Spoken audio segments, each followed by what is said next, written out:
It's the Fellowship of the Geek Show, a weekly podcast about comics, the comic book industry, and other geek pop culture. Music courtesy of Manny the Martyr. And now, on with the show!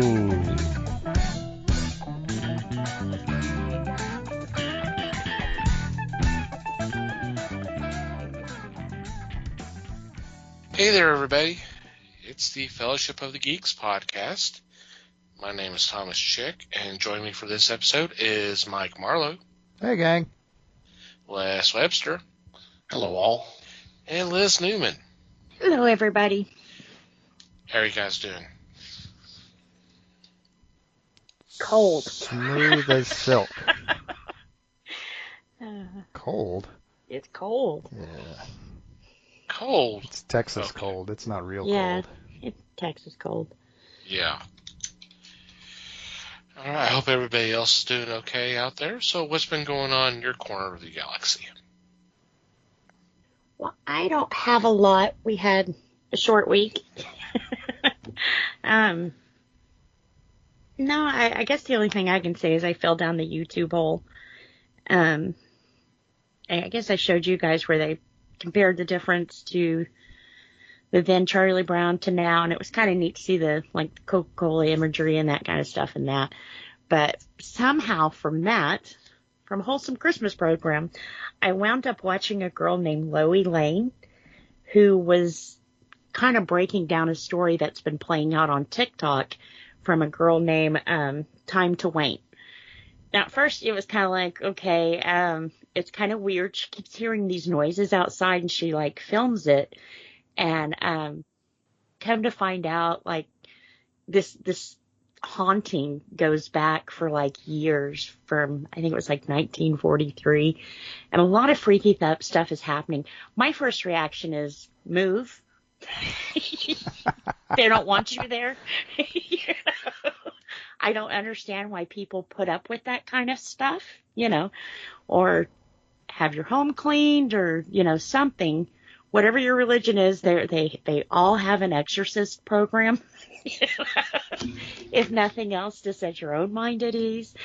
But like I said, it was kind of creepy. From her day to day, I don't know exactly how long this covered. The first story that this Lois Lane reported on was back in June. So this has been going on for a little while. Time progression, the girl's losing memories. Her boyfriend broke up with her because he said that she ran off and left him in the middle of the woods. And she's like, I don't remember doing that. Why would I do that? So it's kind of weird. So it seems like now the last part of these videos is kind of to remember what's happened, So real or fake, she's done some really good work if it's fake. Kind of one of those jump scare moments. All these problems usually come from this shed that's in her backyard.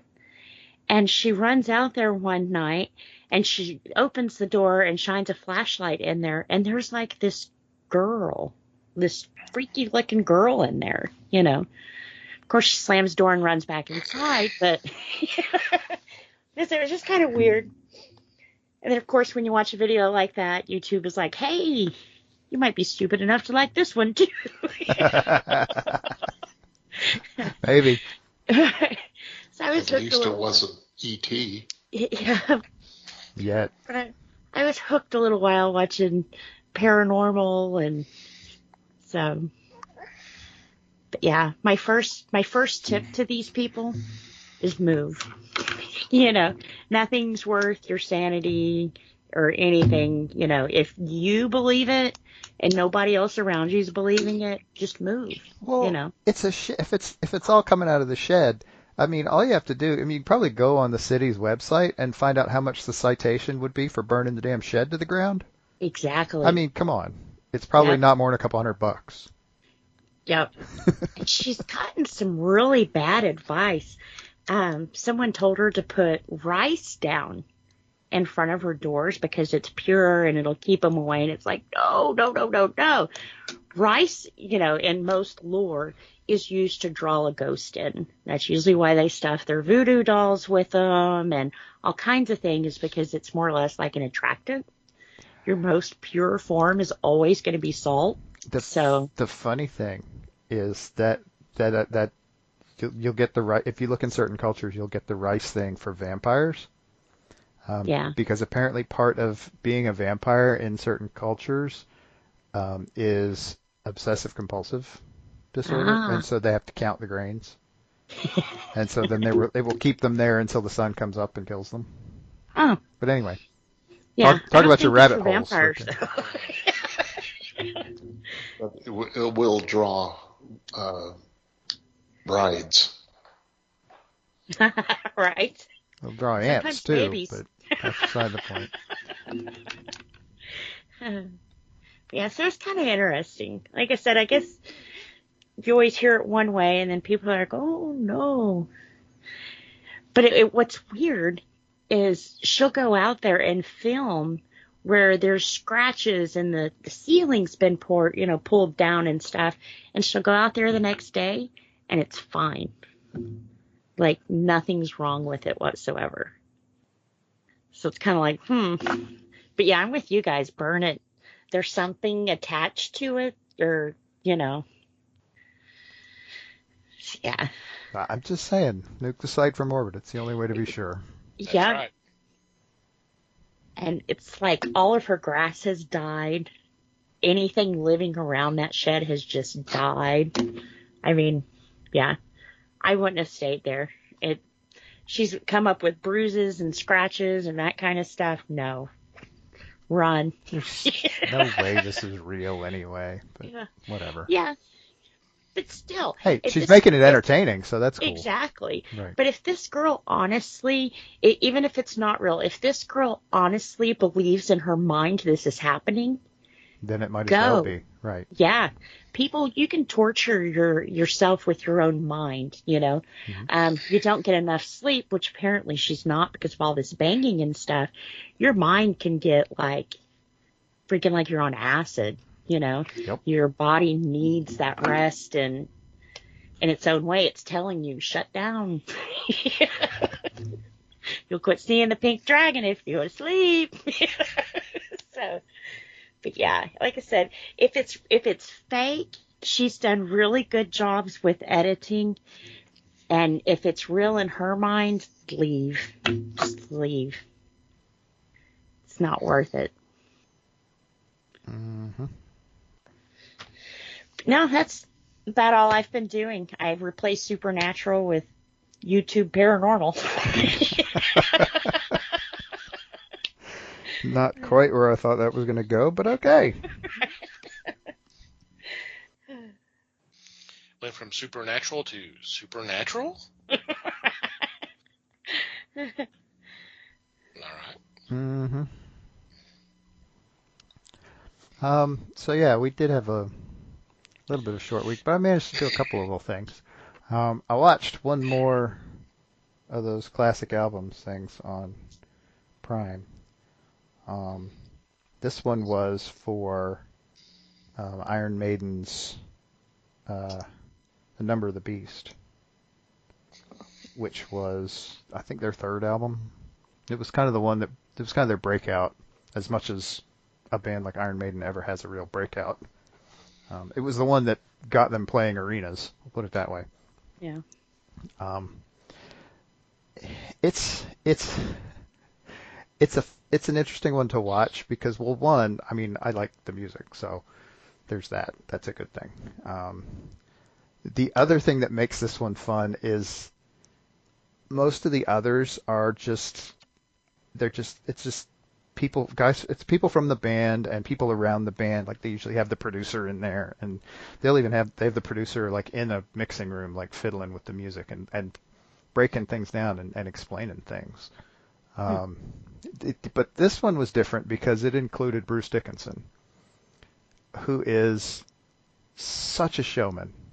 Yeah. And I don't mean this in a bad way at all, because it's absolutely hilarious, because he basically took over the production of this thing at some point. He had to have, because there's no other way that they would have gotten him out on location on like the beach running around like a crazy person. It's just hilarious. It's just hilarious. And so yeah, it's a lot of fun. Dude is hilarious. The other thing, I actually read a book. Well, it's a comic, but it's cool. But yeah, I had actually I'd done a pre-order on something, and it showed up, and I was like, oh wow, great. When was this supposed to actually release? And apparently it released like the last week in November, so I kind of didn't want to talk about it too early, but and it is from Terry Moore. He Oh, released an original graphic novel called Ever: The Way Out, and it's actually really kind of cool. So definitely you want to check it out. It's about a 17-year-old girl named Ever, which is short for Everly apparently. And the book starts out with her in a rainstorm, like figuring out that she's being followed, and she she spends a few pages like doing lots of interesting and clever stuff that you'd like kind of like you'd see in the movies, but to get away from this guy who's following her, and she doesn't shake him, and she ends up talking to him. She ends up confronting him and talking to him, and it turns out, and I won't go too far into the story because I would rather tease it than spoil it. Timothy is an angel. Timothy is the guy who's following her, and he is an angel. And Ever has a destiny, and I'm gonna make you go get the book to find out what that is, because it's really interesting. I mean, it's like a 72-page book, and it's a one and done. It's a total. It's the whole story right there. I find myself wondering if this is a tease for something coming down the road, but I don't know for sure. It will be interesting to find out. This is really good. I like it. That's cool. Hard to go wrong with Terry Moore anyway, but Right. And I have a niece named Everly, so. there you go. Yep. We'll see what happens when she turns 18. This will be interesting because he talked about he was kind of going down this path of not doing floppies, at least for the time being. He's not doing floppies anymore. That he was going to do these graphic novels, and I understand that, and it kind of makes sense. I hope it works out for him. But I'm sure it's great stuff. So yeah, definitely. Yep, it's pretty cool. Yeah. Ready for the next one now. Have to look and see when the next one's coming. But I know on his Twitter he's been retweeting. There's this group that are doing, I think it's like seven episodes or something like that. They're doing an audio drama of Strangers in Paradise. ooh. He's been retweeting that. I have not checked it out yet, but I did see that he's been retweeting it. So we probably need to put something in the show notes about that. I can get that information for you, Mike. Yeah, send me a link. Yeah. Cool. Yeah. well, I know that I was trying to remember what the character's name was from 5 Years, who is an Eternal. And when you said that, I kind of, Is it Zoe, the kid? Zoe, Yeah. right. And I think that may be his next set. And you're saying that, and upcoming. I think I remember hearing that. I think you're right. I think I just forgot it. Yeah, I want to see that. That's going to be good. And she's fantastic in 5 Years. Mm. She's funny as can be. Yet, she is key to the plot. Mm-hmm. And there you go. There's a book.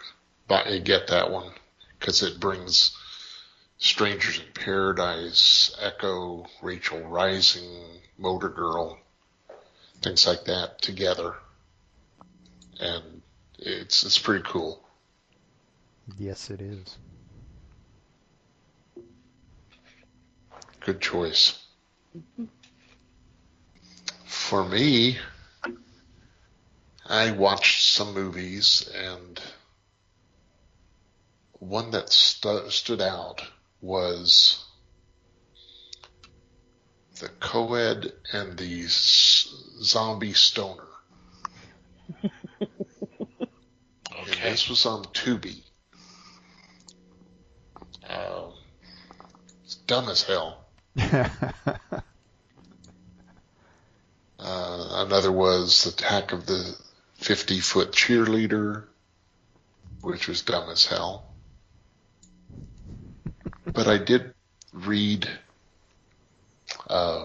Doomsday Clock. And it being a distant follow-up for The Watchmen didn't resolve all that much for me, because John,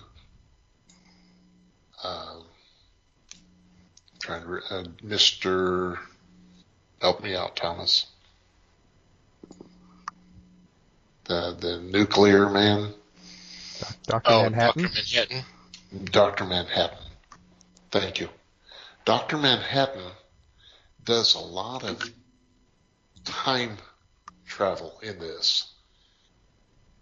And he explains each time he goes to a location what time it is, or what the date is, and what the year is, and you're just going, stop. I'm getting overwhelmed by all this, but it does come together to make the characters of the Watchmen series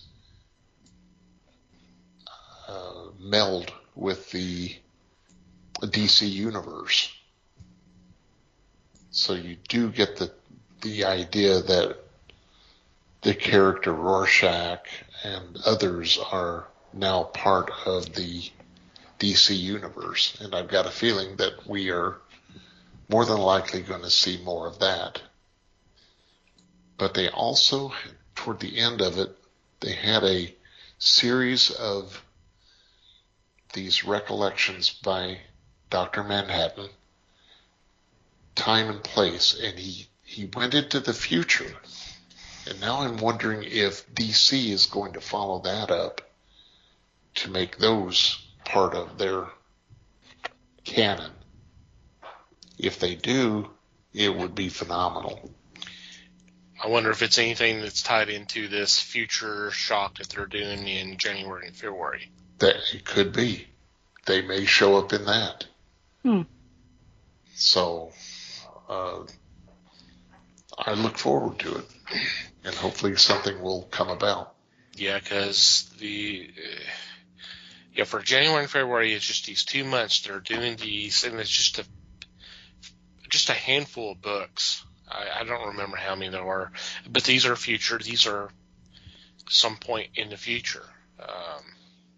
And then starting March, let's just go ahead and say it's a restart. It's not really a reboot, but it's a restart.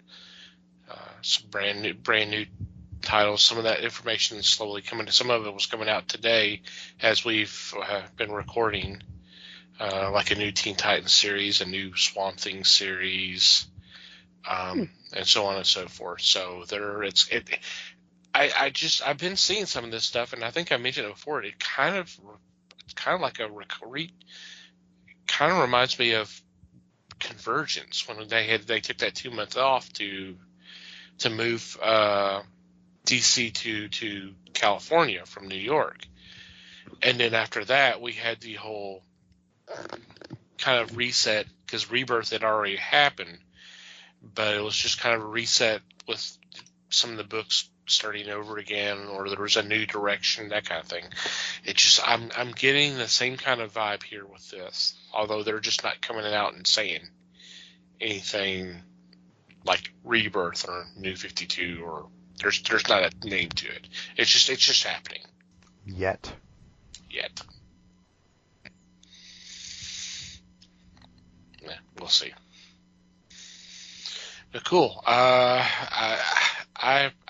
read the first couple issues or so with Doomsday Clock, and that was about as far as I got. So it sounded like you enjoyed it, so that's cool. I may have to check it out. For me, I don't really have much this week. I'm still reading up on that Talking Shape 2 that I mentioned last week. Won't go into too much more details because I know I spent a lot of time on that last week. It's been a fascinating read, just reading, as I said before, not only just some of the interesting ideas that were presented by the writers, but kind of gives you a little detail of what was going on at the time they were trying to get this script into production and try to do a film and all that. It just kind of gives you what's going on in Hollywood at the time and how things were going. So all in all, it's a really kind of interesting read. I know our friend Big Dog chimed in today saying that he got the book based off of what I had said, and he's really enjoyed it so far. So it's definitely a grab if you're a Halloween fan and like to have a little bit more information about what was going on with the franchise at that time. So. All right. Before we get into this week's discussion, I do want to kind of point out I do this all the time, but I still want to let y'all know that we do have a Discord now. It's been up and running for several months. We do post a lot of news items and some fun stuff. Have some great conversations. We are currently doing a Christmas trivia little thing where every day I am posting a trivia question. That seems to be going over pretty well so far. Mm-hmm. But we're trying to do something kind of exclusively with the Discord members every month. We've done movie nights. Our meet and gabs, which we used to do at a restaurant before COVID happened. We are now doing a Discord, and we actually have one coming up on the 19th of December. So if you'd like to join us, if you'd like to join our Discord, if you just go to our website, www.thefellowshipofthegeeks.net, there is a link there. Just look for the image saying join our Discord. Just click on that. It does not cost anything to have an account, a Discord account. And of course, we'd love to have you kind of joining in the fun. We got some special stuff coming up in the not too distant future. So, alrighty. For this week, I kind of called it audible. We had something else planned for this week, but we'll have it for next week. But the recent announcement from Warner Brothers stating that all of their films that are slated to be released next year, they've decided not only will they be in theaters, but they're going to go ahead and release them on HBO Max at the same time. And I guess that's based off of I'm sure upcoming Wonder Woman his kind of the response to Wonder Woman being released. It was Christmas Day. Is that when it's going to be released? Yeah. Doing that, and I'm sure there's some other things that have gone into it, into that decision, but it's been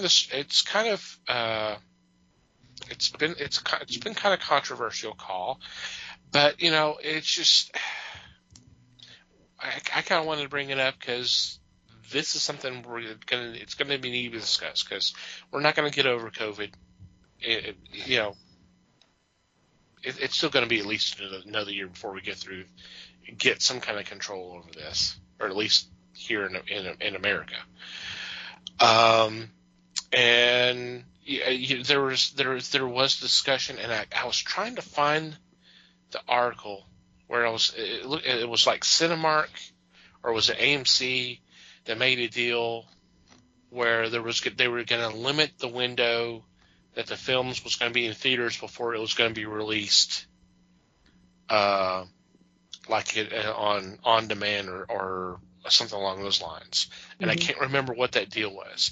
So obviously things are changing right now with the movie industry and regarding how they release the movies. And of course COVID is playing a part in that, but I think there was something in the wind anyway, especially with all the studios deciding to do their own streaming service and have original content there. So I think something was going to be coming along the pike at some point. This just may have sped things up, but I kind of wanted to talk about what this means, what kind of precedents this is going to set, and how we look at the movie-going experience down the road, if there is one. It's obviously not going to be the same. So I just want to get your thoughts about that and discuss that a little bit. Well, what I was reading, what you were saying about AMC, Cinemark, and Regal, prior to the pandemic, they all declined Netflix. Netflix was wanting to make it a standard 78 days. After it left the theater, 78 days, they could have it. Well, they all declined, and then the pandemic hit. So the only one who came to a decision was Cinemark, with Universal allowing films to go non-theatrical release anywhere from 3 to 5 weeks, depending on how well it did at the box office. So if it's making buku's money, no, we're not going to let it go. But if it's kind of there, then you guys can have it, Yeah. So I think they lost a lot of their grounds when the pandemic hit. Nobody could predict this, though. Yeah. But in terms of Warner Brothers, we're kind of seeing it happen in the comics, too. I feel this is another way that AT&T and Warner Brothers is cutting that extra person away from their pocketbook. Will it hurt the theaters? Yes. I think they said AMC went down 20 points in the stock market. The others were anywhere from 10 to 15 points. So it definitely did make a big dent in a system that's already hurting. But when you put it in a pandemic view, sadly, it'll be a while before we get normal again. Right. The reduced capacity, them wanting to rent privately, that kind of thing. You can tell they're really struggling to make it. I think this will hurt it more. Yeah. But someone like me, it'll be a while before I trust a movie theater. And I think this is great. I don't have to miss things and get it all spoiled all over Facebook before I chance to see it, so that's kind of cool. I don't know how they're going to work their pay program. They said they weren't going to put it behind a paywall the way Disney did with Mulan. But I don't know if, kind of like with my Hulu program, you can pay, this isn't actual figures because I don't know what I pay on these services, but you can pay like $9.95 and you have ads. Or you can pay like $14.95 and you don't have the ads. So I'm wondering if HBO will then go to a system of low tier, you have all the channel stuff. Premium tier, you'll have the movies. So I'm kind of curious where their pay system's going to go with this. Because as of now, most cable customers, if you have HBO, you have HBO Max. They're just like giving that to you. Yeah. But you are paying for HBO, the channel, to have, So in a way, you are still paying for it. You're just watching it a little differently than what everybody else is. So I don't know. I see it as a good move for HBO. You're going to hit both people. There are going to be movies that come along at Avengers Endgame. You wanted to see that on the big screen. There's just some things that are always going to be that way. It's going to be a little bit better than you can see at home. But nowadays with TVs being 4K and blah, blah, blah, blah. State-of-the-art sound systems. Yep. In the comfort of your own home. No mask. The pause button so you can go to the bathroom when you want Exactly. Go make your own popcorn that wasn't $20, you know. Mm. Yeah. So I can see both sides.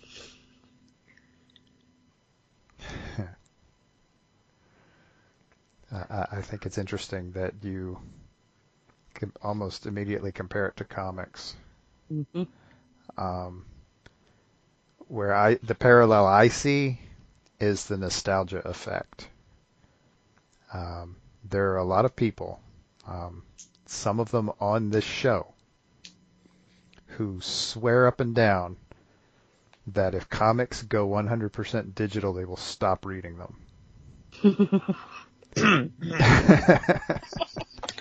I feel attacked. I'm not 100% sure I believe you, but that's a different rant for a different day. Right. But I think it's I think it will be interesting to see how long the movie theater experience keeps going when it stops being such a huge moneymaker as it was before. I see the parallel between that and physical comic books, because I mean, at some point you may have to decide, okay, if I want to see this movie, do I want to pay the premium price to go to a movie theater, or do I want to just sit down and watch it on HBO Max, which I already have? Yep. I see interesting parallels there. I also see. I think you're right. I think the movie theaters, the big companies, AMC, Cinemark, Regal, there's a list of others. It is going to be interesting to see how tight things can get for them before they get better, if they ever get better, because it all comes down to where that financial breaking point is. I mean, how many theaters does AMC have in the United States? Thousands, I'm sure. Yeah. How many can they pare back? I mean, a city like Dallas has, or a metropolitan area like Dallas-Fort Worth has, what, 40, 50 different AMC theaters? How many of those are going to close because they're simply not drawing crowds? How far down do they consolidate that? 5? 10? 2? Before they can actually put enough butts in seats to keep the thing running, or make a profit, which is, since they're a corporation, that's their thing. They need to be able to make money on the deal. Right. And if the studios are going to start sidestepping them, I mean, something's going to break somewhere along the line. I mean, a lot of people are going to be out of work one way or the other, but they hit that breaking point. If these movie theater system collapses, I mean, how does the world look then? I mean, and I don't mean in terms of a pandemic or anything. I just mean in terms of, I mean, a lot of people are going to be out of work. A lot of people work for AMC, and I'm using them as an example because I think they're the biggest. I'm not 100% sure of that. Yeah, between them and Cinemark. But they employ a hell of a lot of people in this country. I mean, we already have ridiculously high unemployment because of all of this stuff. Like you said, if this lasts another 1 to 3 years, I mean, maybe not in the state it's in right this minute, but I mean, it's going, like you said, it's going to be a while before some people trust going back out. I mean, for me personally, It doesn't affect me. I haven't been in a movie theater in almost 10 years because I can't stand the experience. So it doesn't bother me in the least, but there are a crap load of people. Yes, I'm antisocial. What can I tell you? Right. I'm outside the curve on this one, big time. But yeah, I mean, it's still going to have a huge impact, and I think this is really kind of just a first step. The impression I got from what I read was that Warner Brothers did not consult the theater companies when they decided this. So, I mean, also not surprising given what we've seen with DC and all that. Yeah. Clearly, they make corporate decisions and they don't really care about the consequences to some extent. But they want to make their money, and if that means not sharing it with AMC and Cinemark, then maybe that's what they're going to do. But I don't know. Well, because honestly, little devil's advocate here, nothing says they have to. You know, it's their product, and it's kind of the same way with, with the comic books. If you can't get it put out during this time and we can find a way to, then sorry guys, we got to let you go, So I can kind of understand the motivation behind this, and they are saying this is only during the time when it's not safe to be in the theaters. But I think that once they see it and get it going, they're not going to, it won't change. It'll be this way. Once the genie's out of the bottle, it's going to be kind of hard to put it back in. Yeah, they're not going to backtrack. And right now, not that their streaming service is the lowest, but it's still kind of struggling. It's still new. It's still kind of struggling. I think they're kind of cutting the theaters out to push it into, the streaming service. Now we got these guys happy, So I'm like Mike, though. My kids can talk me into going to a movie every once in a while. And there's, just some things you want to see like that. But I'm not your typical movie goer. To me, it's a lot of hype. You sit with a bunch of strangers. And so, yeah. I'm glad to see it. Les? I too can see both views of this, but I have a feeling that Max is probably going to charge you much extra. I don't care what level you're on. Yeah. They're going to charge you extra, just like they would or what you would pay at a theater. Personally, well, I don't have Max, but even if I did, I would rather see WW84 in the theater. Finding a place to see it may be the tough part. But that's not to say I'm going to run out there on Christmas Day to see this. I'll wait. The other thing is they're giving you the 31 days to watch it at home. And then it's gone. And the only place you can see it is the theater. Mm-hmm. So you just best prepare yourself to open your ideas, open your mind to going to a theater. I prefer the theater experience. I enjoy being in a crowd. I enjoy reacting as they do, whether it be laughing, crying, or gasping. I would rather see it on the theater, essentially as it should have been, as it should be seen, rather than in the confines of my own house. I know there are pluses to seeing it at home. Mm-hmm. But I would rather see it at the theater. Even if I miss a spot, I'm stupid enough to go pay for another ticket to see it, right after I see it the first time.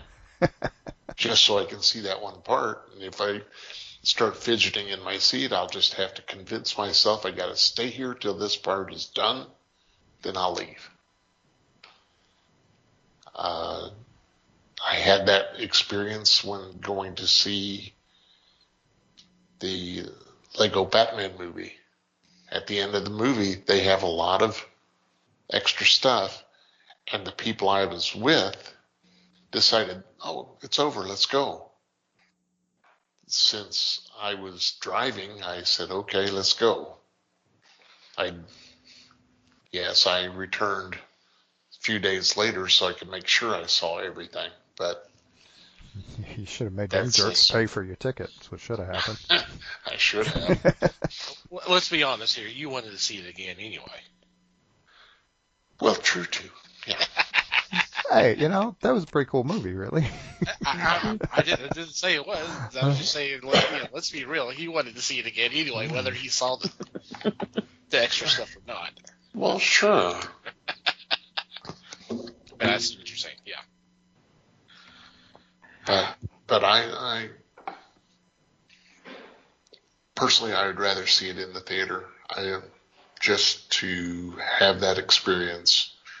And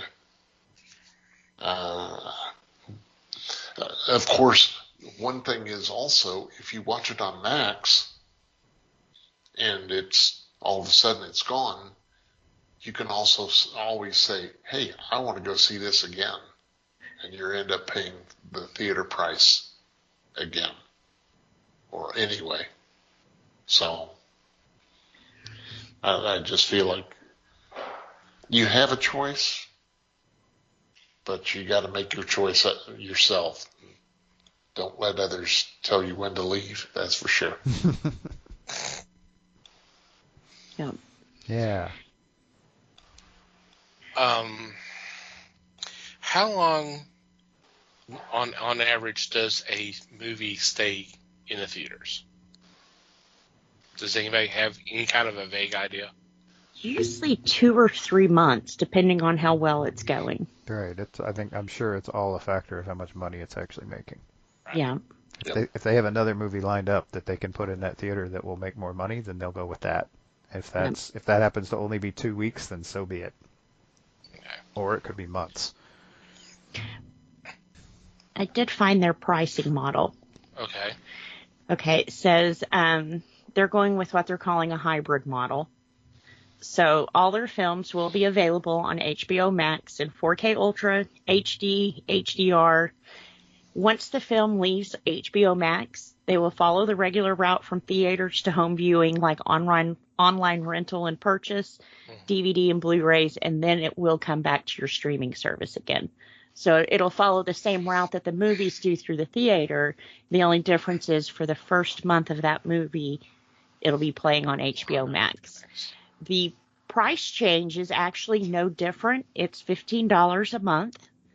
And that there are some places that are giving away HBO for free right now. They've killed that off. You cannot watch the movies on a free trial. You have to be paying for either HBO subscription service or your HBO Max. So $15 a month to watch the movies. So actually, that's not bad. That's kind of cheaper than a movie ticket sometimes. Especially if you go see it in Dolby Cinema or something, Well, I assume they saw what happened, the clusterfuck with Disney regarding Mulan. It's like, well, you need to have Disney Plus. You need to be paying for Disney Plus another $30 just to be able to watch this one film. And you don't get to keep it. And you don't. It's not yours. Yep. Right. So more than likely, what they're doing is they're using this to stall to see what Disney does to next time to figure out how Disney's going to figure out how to fix that problem. Mm-hmm. And then they'll start charging whatever Disney's charging. Right. I guarantee you that's what's going to happen. Yeah. You're probably right. But that's not a bad price. Like for me, I won't have to upgrade anything to watch a movie. So. Cool. For now. For now. For now. Because the whole point here is they're going to get their money. Yeah. Well, like I said, this could set a dangerous precedent, because if this is successful and then Disney figures its act and does something similar, I can't imagine the other studios not jumping on board as well. And yeah, because at that point, you take two big dogs out, little companies are going to have to pay more to get movies because, we're not getting a discount because there isn't 20 movies we're buying, Mm-hmm. It'll hurt everyone all around. It'll hurt everyone all around until everybody figures out how to get their cut. Yeah. And I mean, that just, how long that'll take will depend, but it will happen eventually. I mean, that's the joy of a free enterprise market, is you will either figure out how to make your money, or you will go work for somebody else who already has figured out how to make the money. Yeah. That sounds really cynical, but ultimately, I think my point is everything will be okay eventually. It's just a matter of what the new model will look like, and that we don't know yet. Nope. Yeah. This is WB trying to figure it out, or starting to figure it out. Anyway. Well, and they've got both toes on both sides, though. Mm-hmm. We're going to play it in the movies for a month, too. They're still going to get that box office hit if people still want to do that, but Right. It's still going to be here. Whatever that ends up being, in Mm-hmm. an obviously very much reduced market for various reasons.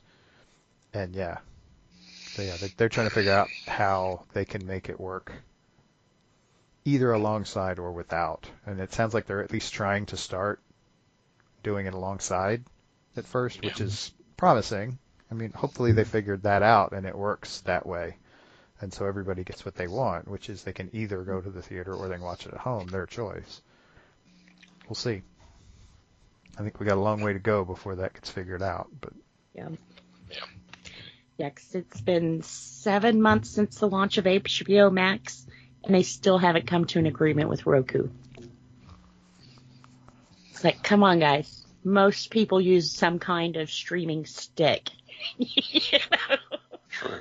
Very Roku true. is a very popular one, well, I think Amazon finally got them to kind of side with them. But no, they're not playing ball with too much of anyone. Oh, they were already in bed with Amazon to begin with. That's probably the deal, is that they're looking at it, and the deal is they want a certain cut from Roku. They want Roku to give them what they want, and Roku's like, nah, that's okay. It's not worth it. Yeah. It's not worth it to us. Yeah. And but now with this movie deal, it might actually be worth it for them now. It could change that number, that's for sure. I agree. It could very much change that number. We will see when. It'll be interesting to see when Roku and WB make a deal, or HBO Max, or whoever owns them. I don't even know. Now I know with my AT&T services, they have integrated HBO Max and Netflix and one other streaming service. So I don't have to use it.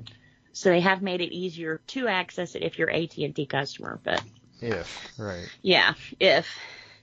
you're Roku or contrary whatever. to what AT&T wants to believe, not everybody wants to be an AT&T customer. Exactly. But yeah. I don't know. I think this may boost both, Yeah. depending on how much of a moviegoer you are, At a time right now where they're scaling back and shutting down.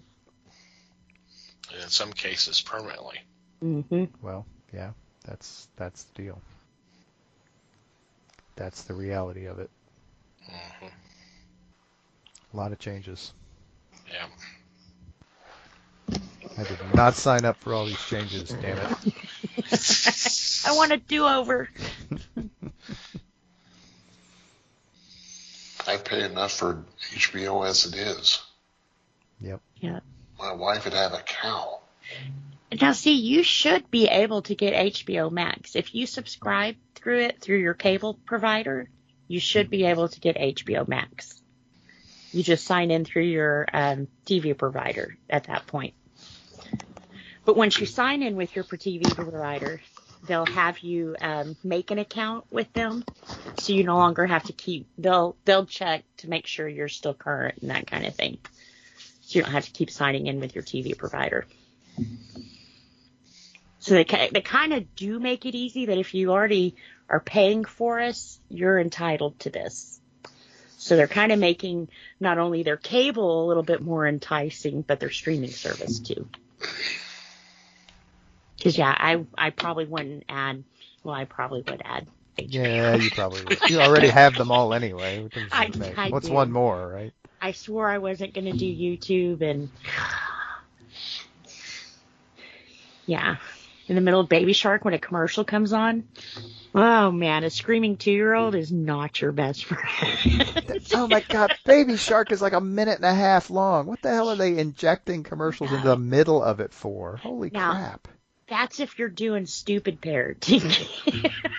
They have little groups of Baby Shark where you can put it on there, and they play all different kinds of little Baby Shark songs for like an hour. The Baby Shark playlist. Lucky you.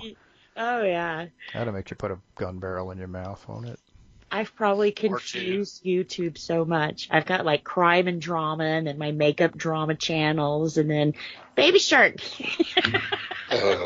All kinds of Baby Shark. Now you're adding. I did switch it over to Christmas, and she's so excited about Christmas this year now. So I can deal for a little while. I want to see the paranormal version of Baby Shark. That's what I want to see. You let us know when it shows up, because it's going to show up with your newfound obsession here. Oh, man, probably. They'll run together at some point. Although I have to figure out playlists better. She was watching Baby Shark, and then it goes into MCR, so it's like, whoa, wait.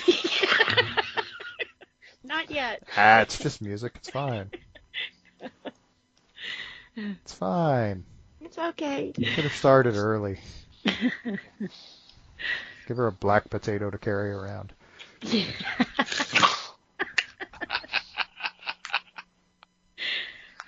I'm never going to not joke about that, too. Just saying. She traded her potato for a Christmas tree. For now. For now. For the moment, right. Although I do think I'm going to get her a Mr. Potato Head for Christmas. You know she won't play with it. Not at all. Yeah, for a second. I like traumatize her with all of her toys. So.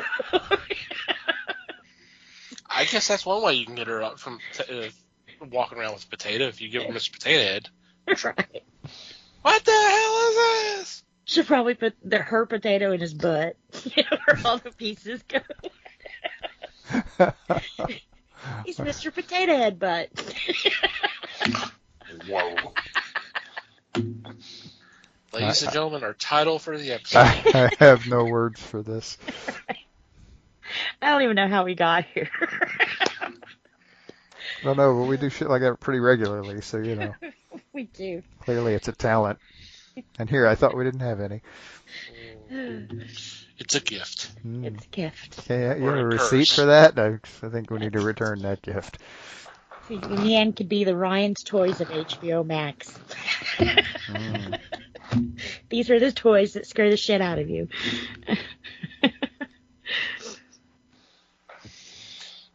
So, Yeah. HBO Max.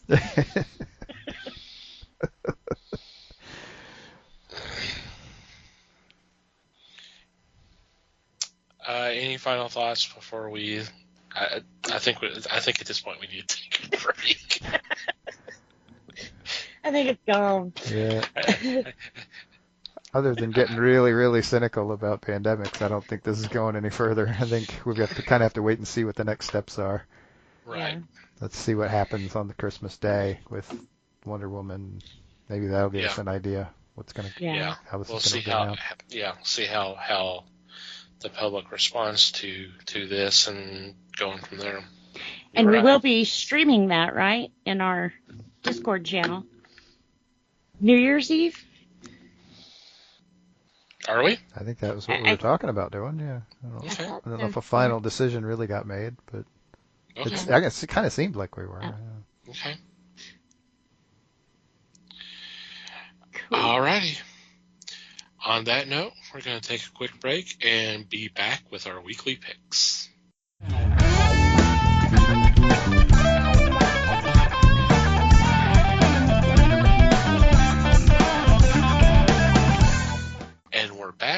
is time for our weekly picks.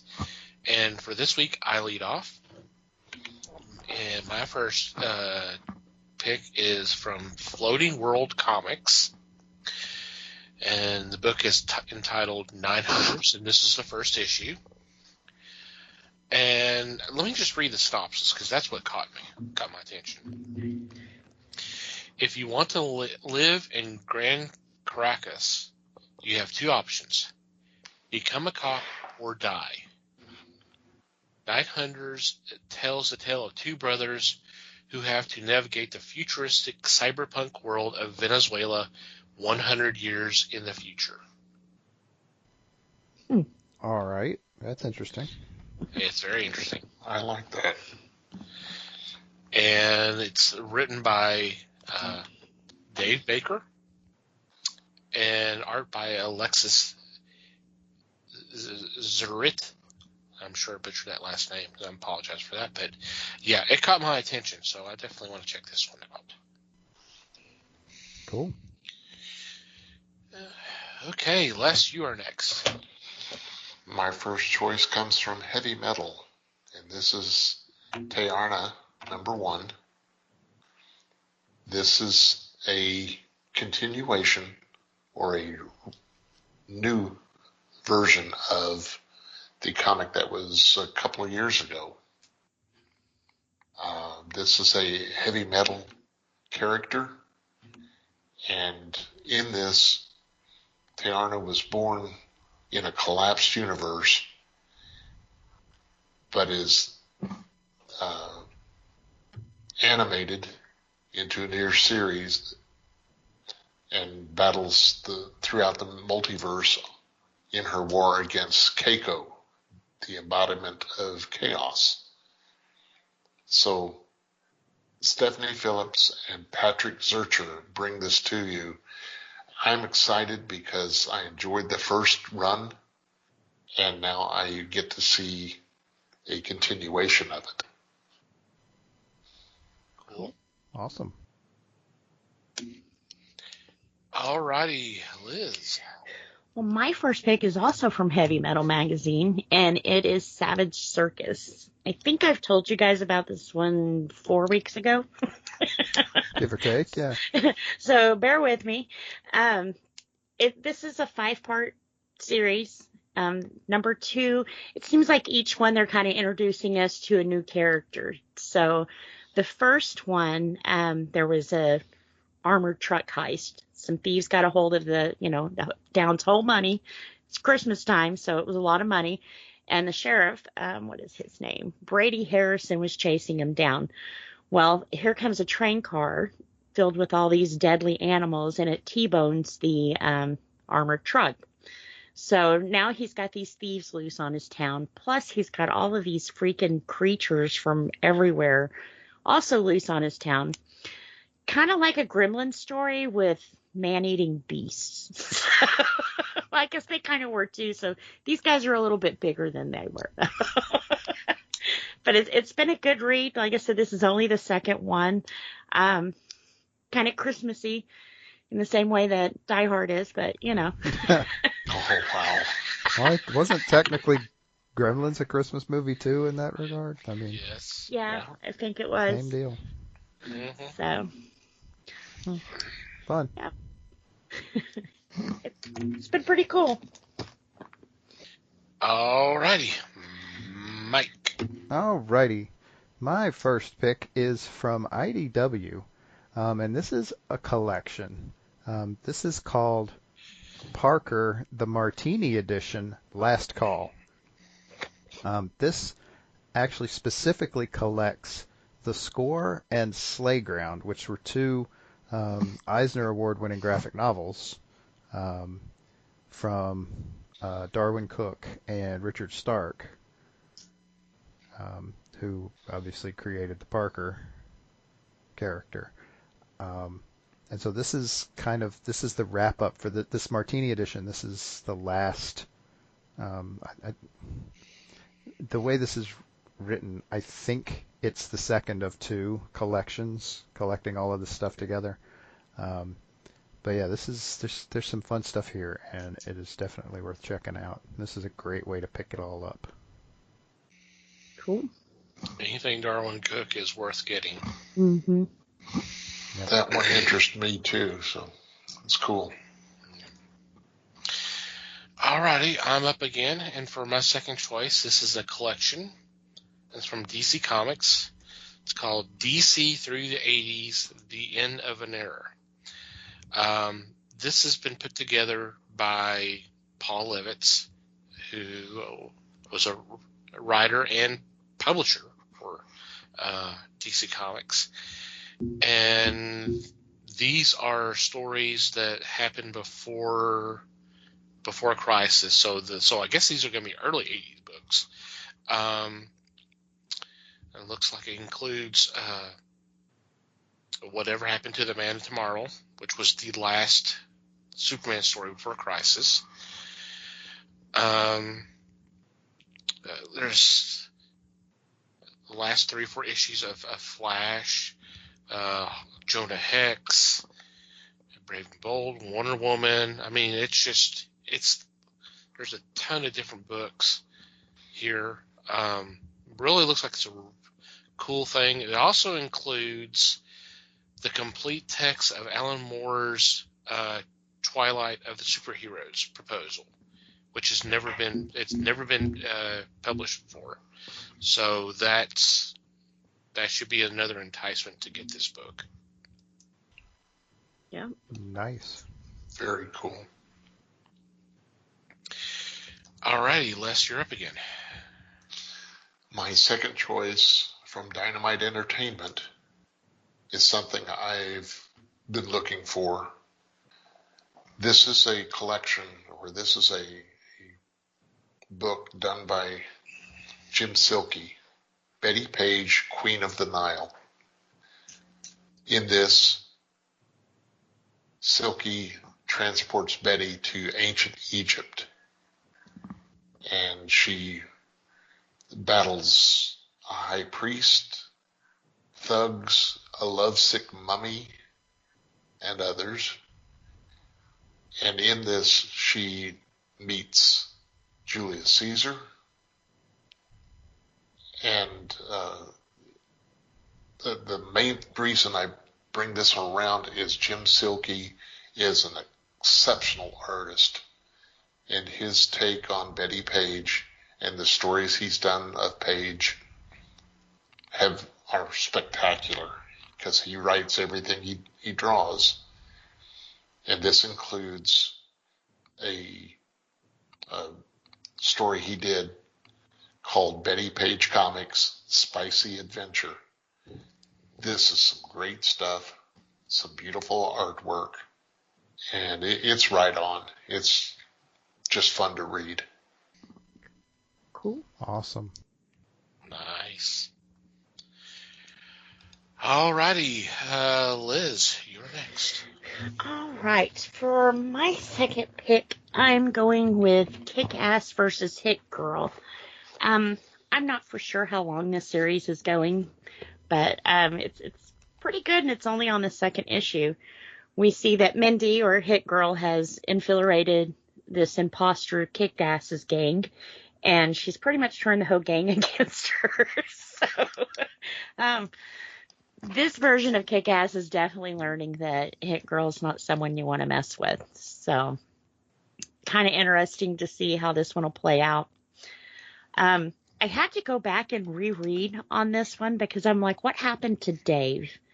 Did he die? And no, he didn't die. He retired, and he passed his mantle, I guess, down to Todd. So I guess this girl has gotten a hold of it and is doing crimes and things in his name. So, which of course is what brought Mindy in. So if you're a fan of the series and really want to see this new guy gone, this is the comic to be reading right now. You don't give him much chance. No. I said in the second one, and she's already got everybody hating her. So. Wow. Alrighty, Mikey.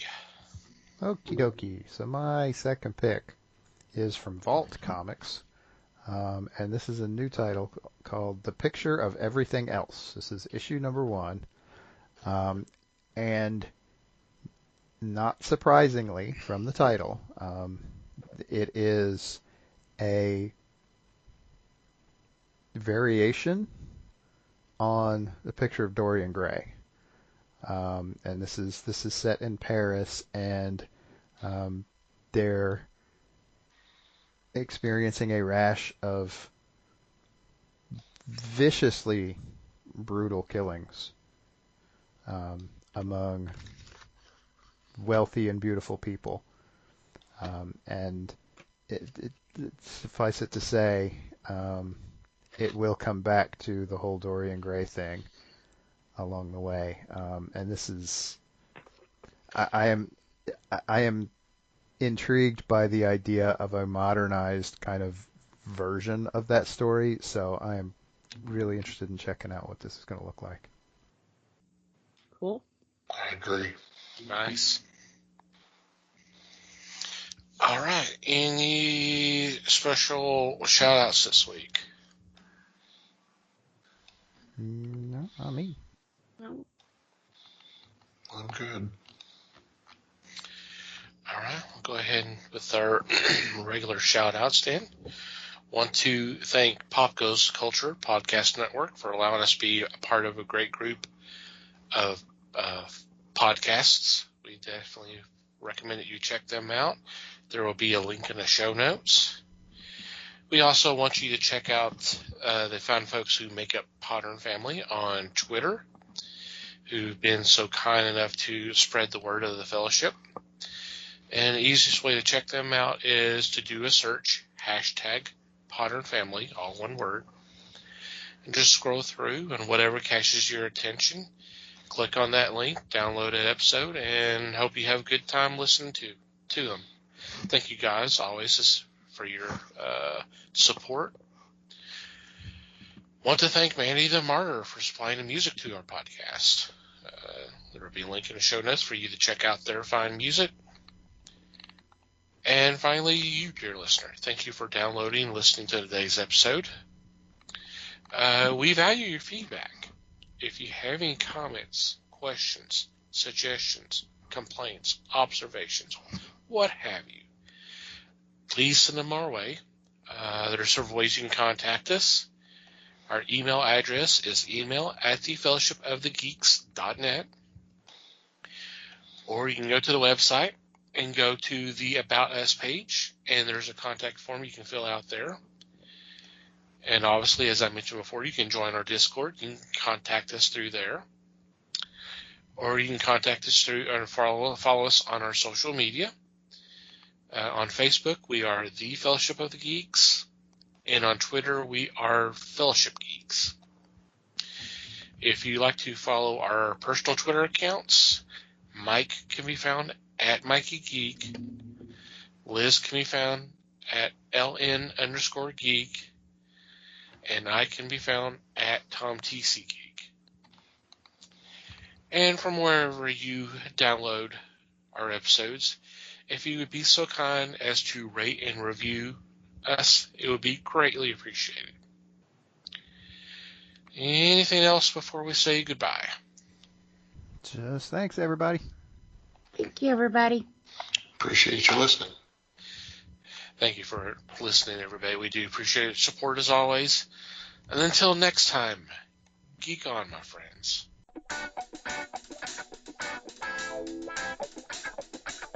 We thank you for listening to the show.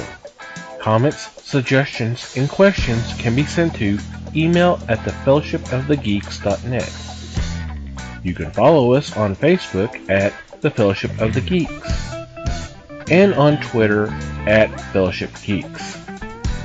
Until next time,